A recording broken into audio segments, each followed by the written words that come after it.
checks out, 10 out of 10, would drink again. No matter where you are, no matter when you are. Good morning. I don't have a coffee because it's like 9 p.m. Icelandic time and I'm flying back home to Michigan in the morning. I have to wake up soon. But I wanted to make a quick video while I was in Iceland to say I recorded a video this time in Iceland.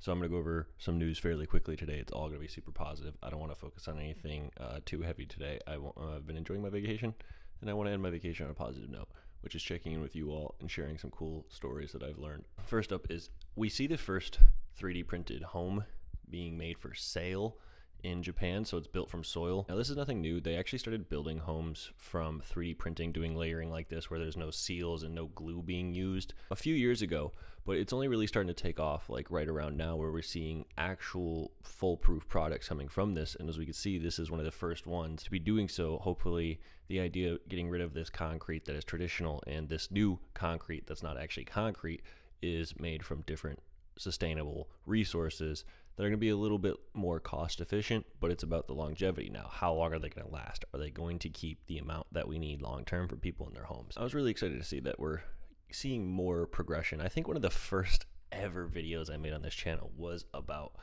or had a story about a 3D printed home trying to be built. Earlier this year in New York, there was an installation of what is called the Great Elephant Migration, real life size. So they are as tall as real elephants. There's 100 of them in total.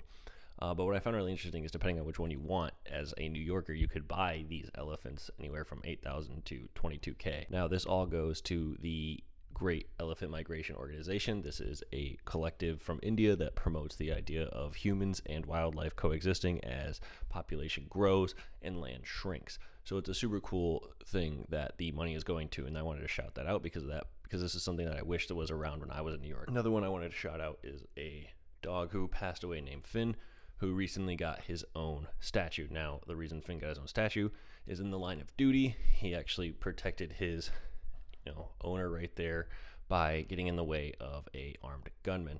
Now, Finn actually did not pass away from the bullet wounds that he got during this. He passed away later, like multiple years later. So this happened in like the 2017, 2018 area, and Finn passed away in 2023 at the age of 14, and this is when they started an organization for professional dogs in the line of duty to raise money for them and their handlers in times of need like medical emergencies. So it is super cool to see something come from a tragedy. Now, he died of old age, so he didn't die from the injuries that he faced, but nonetheless that is something that he was put through. He went through injuries to protect the people that he loved. So I wanted to shout out that he got, this is in England by the way, his statue put up. And now I want to touch on these really quick. I thought the new Fantastic Four movie, like the new one, was good. I thought it was too fast.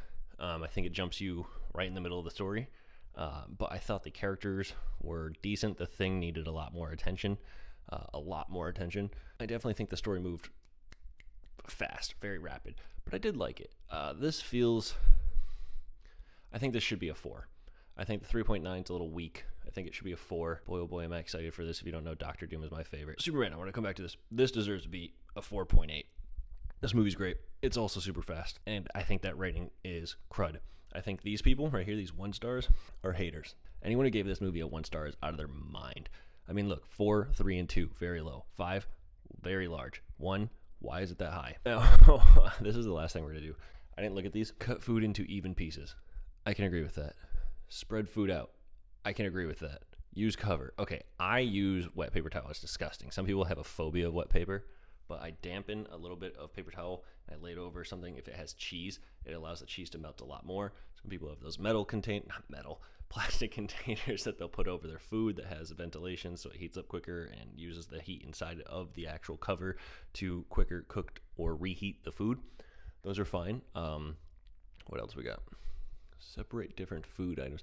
Hey, anyone think that this title should be called Common Sense so far? This is kind of funny. This is like the first one. Started to lower power, increase it if you need to.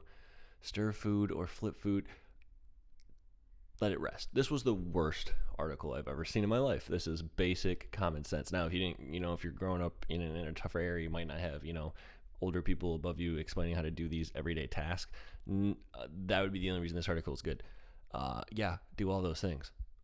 But friends, I'm excited to see you. School starts soon. I'm really excited to see you all, actually. But this has been me from Iceland. I'm going to hopefully have by now already sprinkled in footage of different things like poffins, waterfalls, you name it, about going through. So I'm really excited.